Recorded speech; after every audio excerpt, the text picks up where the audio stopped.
degeneračnú teplotu, tak sú to všetky teploty, čiže prenesete na pravú stranu a odmocníte 2/3. Čiže tá teplota bude väčšia alebo rovná kritickej teplote, áno, ale len okolo tohto. Čiže toto bude sa rovnať tomuto. Hovorím okolo tohto, keď ju chcete určiť, tú kritickú.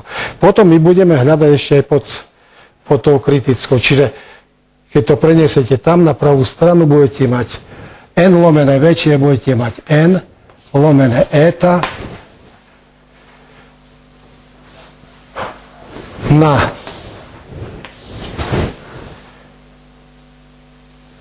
dve tretiny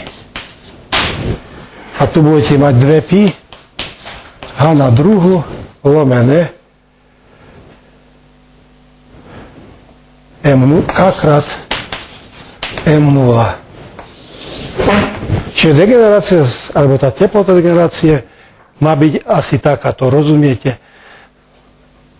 Okolo tohto. A samozrejme, keď sa začne zákon degenerácie, tak aj pre všetky tie menšie ako kritická teplota už budete musieť to -1, +1 používať. Čiže sami vidíte, že teplota degeneračná už je závislá od čoho? Čím hustejšie prostredie, tým je vyššie táto degeneračná teplota. Ďalej.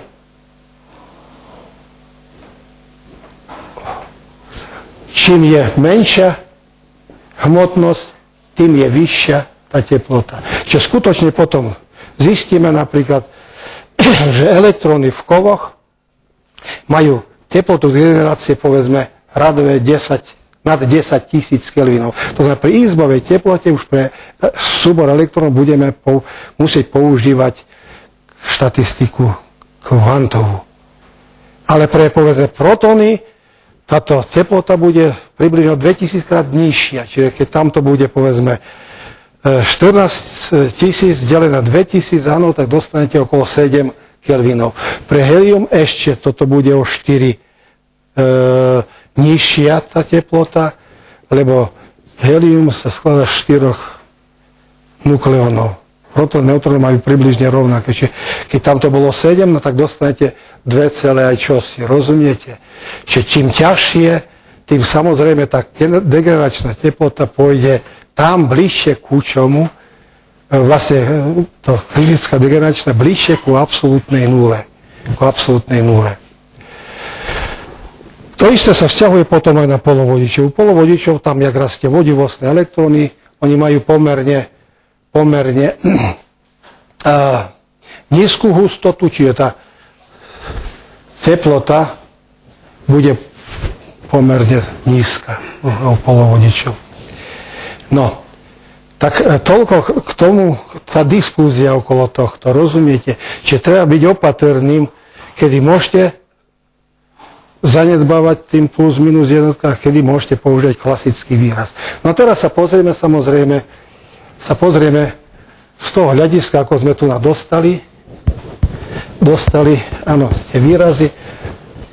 Máme dostať pochopiteľne všetky tie vzťahy, ktoré sme mali v klasickej štatistickej fyzike. Čiže počet častíc sa určuje takto. Vnútornú energiu sme hovorili, môžete určiť tak, že budete integrovať, ako sme to tam mali, epsilon krát dn, čiže budete mať tú konštantu eta v m0 kt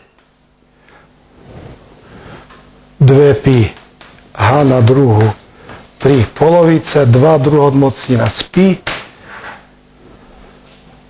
Tu máte e na minus alfa a tu pod týmto budete mať ešte z e. Budete mať kt, ho vyberiete tu, ja ho zvlášť vyberám. A tu pod integrálom budete mať x na 3 polovice, e na minus x dx.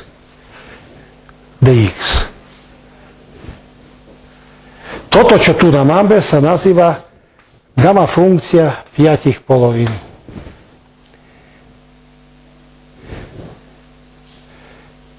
to, čo bolo jedna polovica, mali sme gamma funkcia 3 polovín. Čiže pre 5 polovic to je toto. Je to gamma funkcia 1 plus 3 polovice, pravda? Iným slovom, dokazuje to, sú 3 polovice krát gamma funkcia od 3 polovín. Tak môžete určiť. Ale gamma funkcia 3 polovín, to je to naša druhá odmocnina lomené 2. Čiže máte 3 polovice, druhá odmocnina z pi lomené 2. Čiže toto s tým sa vykratí, čiže máte, že vnútorná energia sa bude rovnať eta v, toto tu čo máme, m0 kt 2 pi h na druhu na 3 polovice, 2 druhá odmocnina z pi, odtiaľ druhá odmocnina z pi lomené 2 krát n minus alfa, n minus alfa a tu ešte máte 3 polovice vaše. 3 polovice. No pozrite sa na to n. Kde sme ho dostali? N to bolo toto tu, ja už som ho zotrel. Bez tohto druhého, lebo s tým sa vykratilo. Čiže eta v toto tu, n minus alfa, to sa nazýva n. N. KT som tu ešte zabudol. KT. Toto KT, čo tu bolo. Čiže toto tu, to je N. Čiže dostávate, že vnútorná energia takéhoto plynu sa rovná 3 polovice N KT. NKT.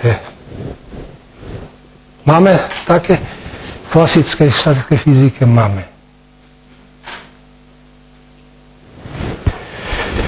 Alebo keď chcete, často robia takto, z toho NKT sa rovná 2/3 krát vnútorná energia. Aj toto poznáme z klasickej molekulovej fyziky. Ale NKT, to je toto, to je P krát V. Čiže máte stavovú rovnicu. Čiže odtiaľ ste schopní určiť, čo prosím vás? Tlak. Tlak môžete určiť takto. P sa rovná 2/3 U, toto tu, lomené V. Sami vidíte, že VV sa vykratí, keď budete chcieť v tom U, ale ono je skryté v tomto, v N, čiže budete mať 2/3 U lomené V. Tak ako v klasickej fyzike. Keby ste chceli určiť molárne teplo pri konštantnom objeme, tiež ho môžete určiť. Ako, prosím vás? Treba zobrať túto namiesto U dať, namiesto N dať Avogadrovo číslo. Čiže dostanete R, T a tak ďalej a zderivujete toto podľa T. No ale pretože tú závislosť, vidíte, tú závislosť je skrytá ešte aj v N. Čiže treba bude predsa T zobrať, ako prosím vás, zobrať tak, aby ste ju mali T na 3 polovice, krát T na 1, čiže T budete mať na 5 polovín. Na 5 polovic. Čiže v tomto prípade vám navrhujem, aby ste doma potom, áno, no môžete určiť takto samozrejme, že tu donásobíte TC a vydelíte TC na 3 polovice. Rozumiete? Toto už bude zafixovaná veličina, n počet častíc a tu budete mať takúto závislosť. Čiže doma si to dokončite. Iným slovom sami vidíte, že dostávame všetky vzťahy klasickej fyziky. To znamená, keby ste chceli voľnú energiu, môžete určiť ako, je to U minus T krát S. Čiže S treba určiť. S ako určíme, to je integrál dq lomené T. dq môžeme určiť ako du plus dA. Zoberiem pri konštantnom objeme, dA vypadne. To, čo sme robili v klasickej štatistickej fyzike, všetko je tu v tomto. Aby som sa pri tom veľa nezdržiaval, pretože samozrejme my máme za úkol študovať predsa naše kvantové štatistické súbory, tak len sme ukázali, že keď prejdeme od kvantových súborov ku štatistických rozdelení ku kvantovým od kvantových štatistík ku klasickej štatistike dostávame presne tie isté vzťahy, ktoré sme tam mali. No a teraz už sa vrátime reálne ku kvantovým plynom. Čiže zapíše si bozonové plyny. Áno, bozonový plyn. Čiže bozonový plyn to bude ten plyn, v ktorom budeme tu v menovateli používať to znamienko mínus, jednotka. Čiže nemal som toto zotrečie, máte eta, v, m0, kt, 2pi, h na druhu, na 3 polovice, 2 druhotmocnina z pi, x na 1 polovicu dx a tu máte e na alfa plus x minus jednotka. Čiže tak bude vyzerať naše rozdelenie pre bozonový plyn. Teraz už pri takomto zápise už tak voľne narábať s tým alfa nebudeme môcť. My už ho nemôžeme teraz cez minus jednotku dvihnúť do čítateľa toto exponent. Vidíte exponenciálnu funkciu. Čiže tá minus jednotka teraz tam musí zostať. Tak, ako sa to žiada. Čiže ja ten graf si ešte ponechám, lebo treba bude o ňom rozprávať. Ešte raz hovorím. Čo sme urobili konkrétne pre bozóny a pre fermióny spoločne? No spoločne sme urobili to, že sme ukázali, že pre všetky teploty vyššie ako degeneračná teplota môžete používať klasické rozdelenie Maxwellovsko-Boltzmannovské. To znamená, dostaneme všetky tie vzťahy, ktoré sme mali v klasickej štatistickej fyzike. To sme ukázali. A teraz už sa treba bude samozrejme viac zaoberať týmto bodom a ďalšími teplotami, menšími ako TC. Čiže toto už, tak povediac, zotrieme, lebo pre tento plyn, samozrejme, tá závislosť už tam bude ešte od čoho si bude závislé. Nie tak jednoducho ako tu. Lebo tu sme sa zbavili, jedným slovom to alfa, nie to, že sme sa zbavili, ale jedným slovom tú jednotku sme zanedbali. Tá závislosť F od teploty už bude iná ako tá presná závislosť, ktorú budeme tu teraz počítať. Čiže my teraz budeme samozrejme v tejto oblasti. To znamená, budú nás zaujímať všetky teploty, menšie alebo rovné T degeneračné. T degeneračné. Čiže teraz sa tu žiada následovné. Pozrieť sa na menovateľa v tomto zmysle. Čiže my tu takisto nemôžeme si dovoliť, aby tá veličina bola záporná.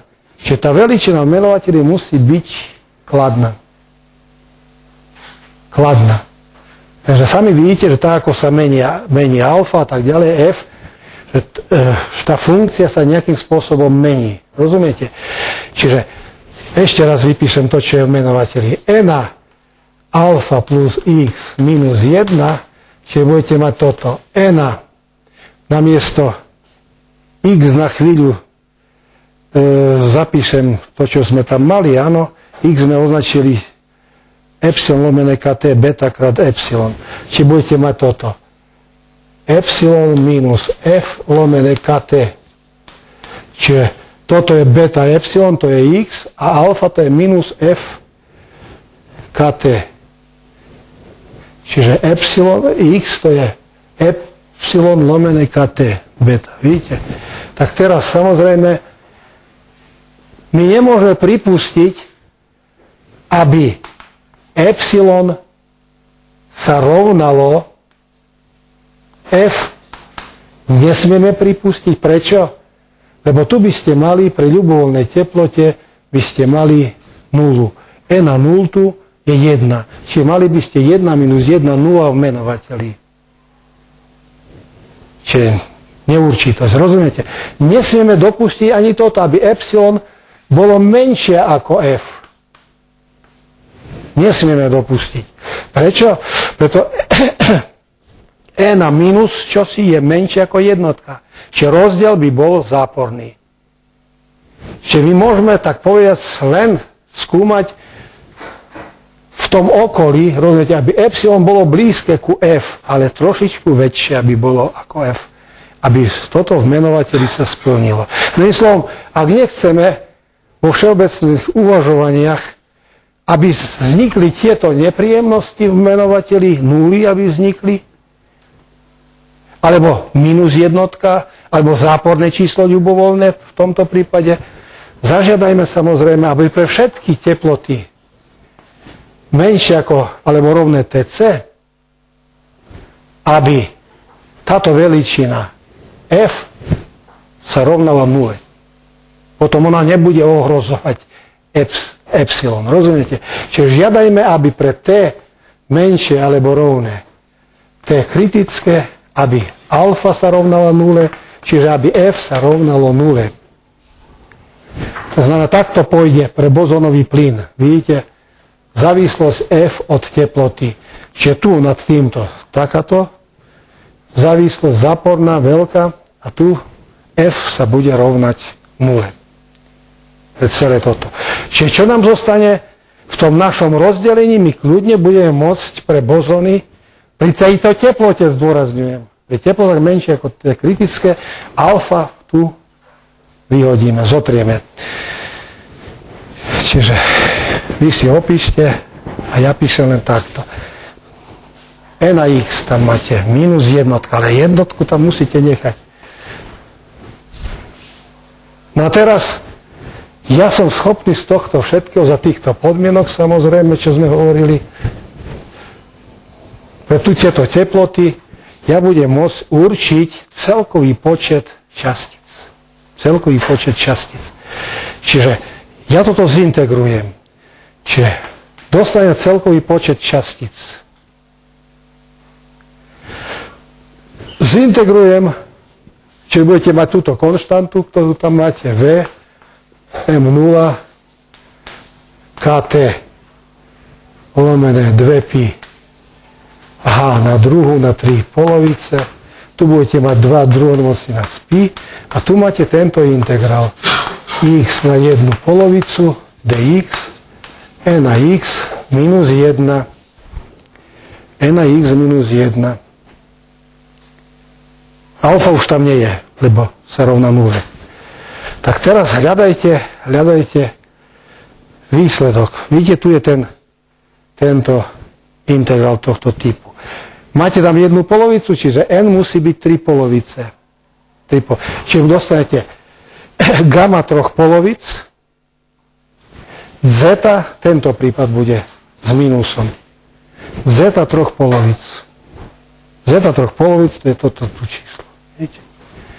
Čiže môžete zapísať, že počet týchto častíc, samozrejme on je funkciou čoho, prosím vás? Funkciou teploty. Eta v m0 kt 2pi h na druhú 3 polovice 2 druhodomocnina z pi gamma 3 polovín krát zeta 3 polovín. Ale gamma 3 polovín je druhodomocnina z pi lomené 2. Čiže toto sa tu vykratí. Áno? Čiže ten počet častíc sa určuje takto už definitívne, toto si aj držte. V m0 kt 2pi h na druhú 3 polovice zeta 3 polovín. Ja nebudem dosadzovať to číslo 2,6 a tak ďalej. Budem takto zachovávať túto veličinu. Čím je zaujímavé toto n? Vidíte, že n je závislé od t. Samozrejme, n sa nesmie zmenšovať. Nie je nejakých dôvodov, aby sa počet častíc ako si zanikal. Ale tá závislosť od teploty, vidíte, závislosť od teploty nám ukazuje len toto, že čo si sa tam deje s tým štatistickým súborom. A to následovne. Napríklad počtu s týmto ste schopní určiť celkový počet častíc, pre ktoré platí, iným slovom, že sa tam začína čosi diať. Tak toto, o čom hovoríme následovne, že počnúc touto degeneračnou teplotou a pri nižších teplotách v tom štatistickom súbore vzniká tzv. Bosého-Einsteinová kondenzácia tohto plynu. V takom zmysle, že začínajú jedinci nadobúdať nulovú energiu, najnižšiu energiu. To znamená, tu, keď zafixujeme, keď dáme na miesto TC, tak tu ešte nemáme ani jednu časticu s nulovou energiou. To znamená, máme zadaný celkový počet tých častíc. A potom nastáva taká situácia. Zmenšujeme tú teplotu, tak teraz nulovú energiu nadobudne povedzme 5 častíc. Pri inej ešte ďalších 100. Pri inej 100. Čiže v tomto zmysle, rozumiete, ako keby na to dno energetické, na to nulové dno energetické, ako keby vypadal kondenzát, rozumiete to, čo kondenzuje, s nulovou energiou. A ten zvýšok, ktorý je závislý od T, ukazuje, že koľko ešte je častíc, ktoré majú energiu odlišnú od čoho? Od nuly. To epsilon odlišné od nuly. Na konci, keď už prídeme až k absolútnej nule, tak samozrejme všetky častice budú na tom energetickom dne. U bozonov je to prípustné, tam Pavlího princíp neplatí. Bozony zrovna majú ten kolektivistický, tak povediať, prejav, že sa snažia všetky tieto častice ocitnúť na najnižšom energetickom stave, čiže pri nulovej energii. Čiže keď toto chceme zafixovať, tak sa navrhuje takto urobiť. Označme NC ako túto veličinu M0, KTC, 2π, H na druhu, na 3 polovice, Z 3 polovic. NC. Čiže pod tým NC rozumieme jedným slovom, čo? Štatistický súbor častíc, u ktorých nie je ešte ani jednej častice s nulovou energiou.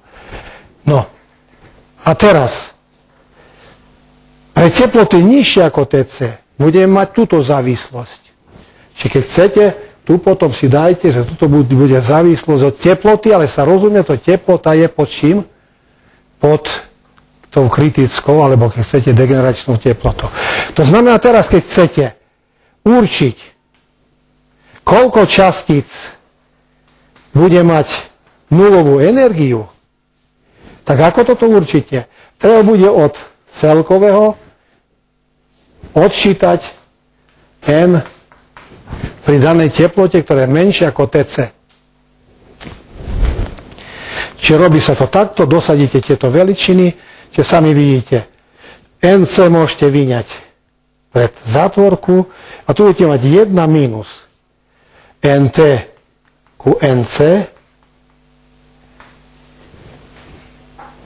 Tak sami vidíte, že tieto konštanty v obidvoch eta, V, 2π, H na druhu, M0, K sú rovnaké, môžete na nich vykratiť a zostane vám v čítateli z tohto zostane T na 3 polovice a z tohto TC na 3 polovice. Áno, čiže tak bude vyzerať počet častíc ako funkcia teploty. TC je konštanta na 3 polovice a toto lomené 2, tam je 3 polovice. Čiže skutočne napríklad, keď ste vyskúšajte, áno, keď ste pri T rovná sa TC, keď ste len začali ešte sledovať ten proces kondenzácie, tak sami vidíte, že v tomto prípade toto s tým dá jednotku, 1 minus 1 vám dá nulu. Čiže N s nulovou energiou sa rovná nule. Nedaný jednej častice s nulovou energiou na začiatku. A na konci, to je A, B, v prípade, že T sa rovná absolútnej nule. Tento člen vypadne a dostanete, že N s energiou rovnú nule sa rovná celkovému počtu častíc, ktoré sme mali. Čiže nastáva takýto kondenzát. Takáto kondenzácia. Áno. Čiže všetky nadobudli čo? Nulovú energiu. Všetky spadli na to energetické dno, keby sme tak mali pochopiť. No aby ste nemysleli, rozumiete, že reálne v tomto existuje akési dno a tak ďalej. Iným slovom, vyskytnú sa v tom súbere častice s nulovou energiou tam. Iným slovom, oni reprezentujú predstaviteľov tohto kondenzátu. No iným slovom, získavanie Bose-Einsteinovského kondenzátu najlepšie vidieť samozrejme na niektorých bozónoch. Tak toto sa robí už od roku 1911, kedy Kamerlík-Onnes, áno, jedným slovom zabezpečil pri nízkej teplote skvapalnenie helia. Čiže helium 2,4, ako hovoríme, je takým typickým, áno, plynom, bozónovým plynom, z začiatku je to plyn, potom asi pri 4 kelvinoch, keď ho ochladíte, tak on sa premení samozrejme na kvapalínu. Čiže dostávate Boseho kvapalínu. On už nie je plynom, rozumiete? Ale aj tak v ňom začnú prebiehať, jedným slovom, tieto procesy. Prečo? Pretože spin tohto jadra je rovný nule. Čiže je to bozónový plyn, potom sa s kvapalínom stal bozónovou kvapalínou. No a bolo zistené asi tak v 38. 39. sovietský fyzik Kapica zistil, že tento plyn ešte pri nižších teplotách začína byť supravodivým. To znamená, mizne tam viskozita. To znamená, mizne viskozita. Čiže ukazuje sa jedným slovom, že keď dosiahnete, a rozumiete, túto kritickú teplotu, objavujú sa tam prvky toho kondenzátu, Bose-Einsteinovského kondenzátu. Toto sa realizuje asi tak tá kritická teplota pre helium 2,3 je okolo 2,17 Kelvina, čiže vidíte, nízka teplota, blízka absolútnej nule. A vzniká tam jedným slovom supratekuté helium. To prvé helium sa nazýva helium rímska 1, supratekuté, a to supratekuté sa nazýva helium rímska 2. Samozrejme, vidíte, je to nízka teplota. Na čo je dôležité, u helia je to tak, že aj helium 2,4 a potom, ako zistím, aj helium 2,3, ktoré už bude patriť medzi fermióny, lebo spin tam bude 1/2, celý čas zostávajú až blízko absolútnym, zostávajú v kvapalnej podobe. Ako kvapalíny, rozumiete? Tak v posledných týchto rokoch sa robia samozrejme skúmania alebo získavanie toho Bose-Einstein kondenzátu u plynov, v plynnom stave. Tak od roku 1995, už teraz, za vášho života, rozumiete, robili skupiny amerických, nemeckých týchto fyzikov, tak robili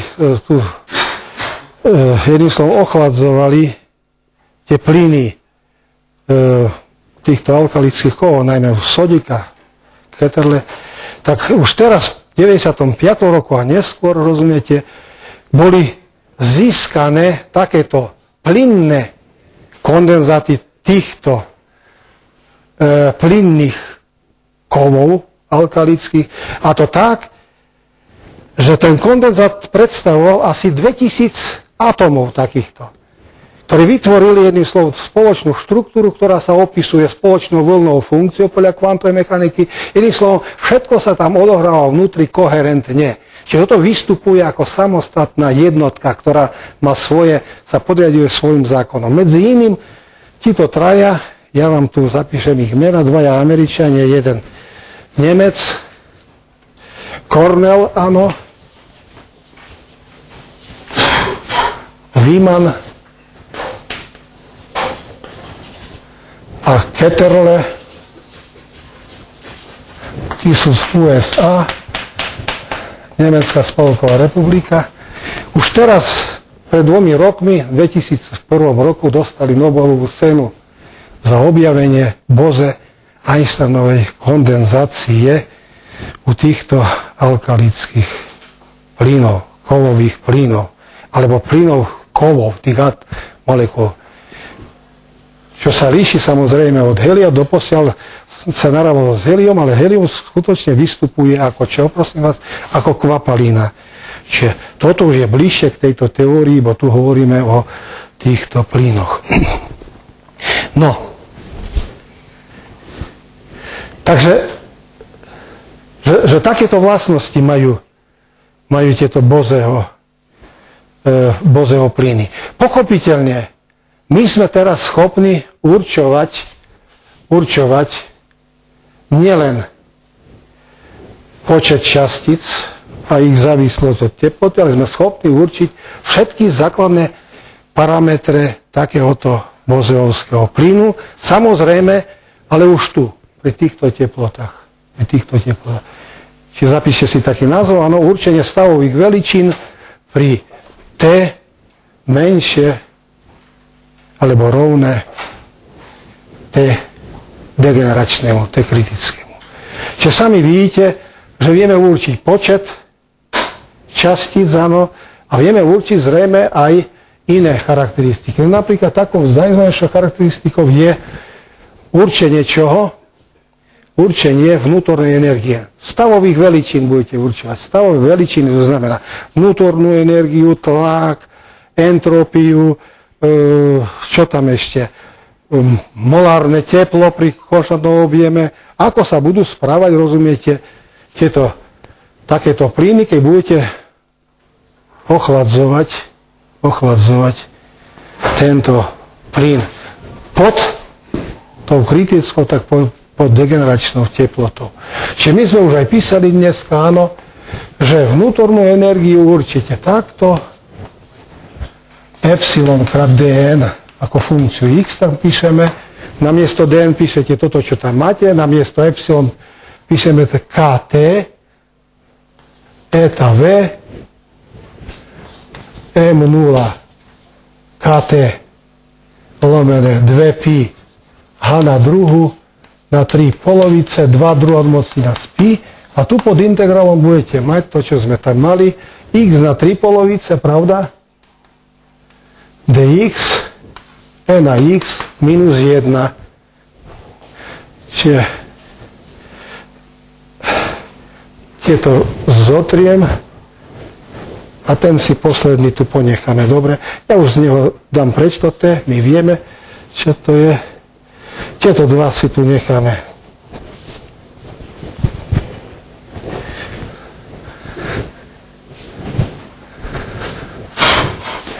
Tento integrál my vieme teraz určiť. Toto sem nepatrí. Sem. Vieme určiť. Podľa tohto vzorca, tu vidíte, podľa toho prvého vzorca. Len tam už bude n rovné čomu? 5 polovín. Pravda? Lebo máte vzorec n minus 1. Čiže keď chcete mať 3 polovice, tu musí byť 5 polovíc minus 1, 3 polovic. Čiže ten integrál nám dá gamma od 5 polovic, zeta 5 polovic.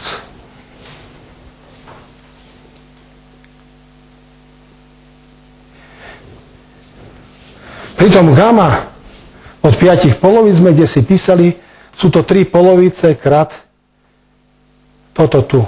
Dvojodmocnina z pi lomené 2. Áno? Čiže 1 krát 3 lomené 2 na druhu, čiže 4, čo tam máte, dvojodmocnina z pi, z toho všeobecného definície. Čiže vnútorná energia nášho plynu sa bude rovnať to, čo tam máte. Čiže toto s tým sa vám vykratí. Čiže budete mať eta V M0 2pi H na druhu KT na 3 polovice, ešte raz KT a ešte raz máte tu zeta, čoho? 5 polovín.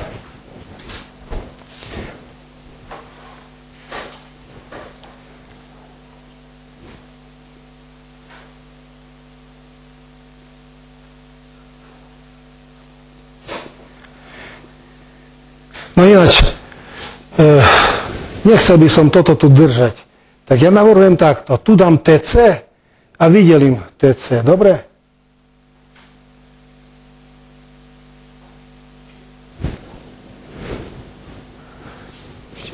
Alebo takto. T na 3 polovice vyberiem, donásobím na TC a vydelím na TC na 3 polovice. Čiže budete mať toto. U sa bude rovnať eta V M0K TC 2pi H na druhu na 3 polovice krát K T na 5 polovín, toto T s týmto, a tu ešte vydelíte na TC na 3 polovice. A zeta od 5 polovín.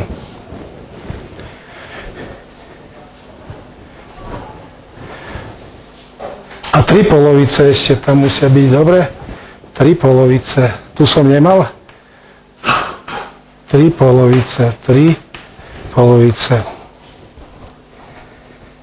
A K tu bolo, áno. Čiže toto tu.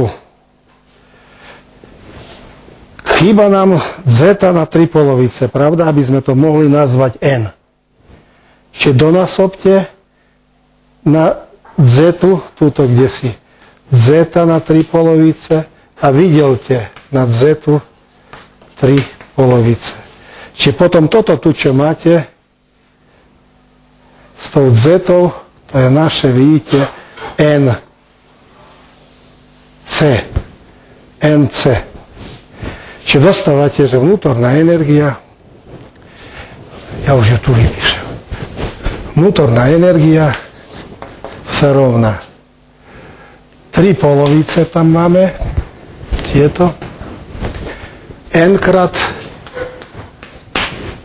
NC, dáme takto, áno, toto tu. A tu budete mať pomer zeta 5 polovic, tu zeta 3 polovice, T na 5 polovín a TC na 3 polovice. TC na 3 polovice. Tu je 5 polovic, dobre? 5 polovic. Čiže vidíte, taká je závislosť tohto vnútornej energie od teploty. Čiže sami vidíte, na konci, keď budete ťahať T ku nule, tak vnútorná energia toho plynu tiež bude smerovať k nule. No, keď budete chcieť určiť CV, tak samozrejme namiesto toho N treba bude zobrať 1 mol, ja už ho nebudem upresňovať, čiže budete mať DU podľa T pri konštantnom objeme, objem je tu skrytý v tom NC, sami vidíte, čiže keď to zderivujete, budete mať 5 polovín, čiže dostanete 15 štvrtín NC, tu budete mať T lomené TC na 3 polovice a tu máte zeta 5 polovín ku zeta 3 polovica. Medzi iným, toto je približne koľko? 1 polovica sme hovorili. Toto je 1, 3 a toto je 1, 2, 6. Nie je to presne. Jedným slovom približne dostate 15 osmín tohto tu, nič sme viacej nezabudli. Čiže vidíte, keď keď T smeruje k nule, aj CV smeruje k nule, ako sa tu aj dalo čakať. No keby ste chceli určiť ešte takúto charakteristiku, napríklad entrópiu, tak entrópiu by ste ako určili? Integrál od 0 po T sme hovorili dQ lomené T.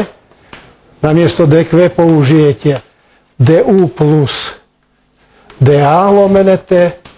dA to je PdV, čiže keď zafixujeme objem, dV sa rovná 0, čiže budete mať integrál od 0 po T du lomené T. Namiesto du, toto treba zderivovať, treba bude dosadiť jedným slovom túto veličinu CV krát dt, pravda? Čiže rovná sa to integrál 0t CV dt lomené t. No vyberiete tú konštantu, ktoré tam máte, to znamená 15 štvrtín, zeta 5 polovín, zeta 3 polovice. Už len skončíme, týmto končíme. Tu budete mať, čo tam ešte máme, NC, tam máte pre toto TC na 3 polovice a tu budete mať integrál TC na, vlastne T na 3 polovice lomené T dt. Čiže videlite, máte T na 1 polovicu, integrácia znovu dá TC na 3 polovice. Lomené 3 polovinami, čiže čo si sa tam zmení. Čiže toto si už dokončte.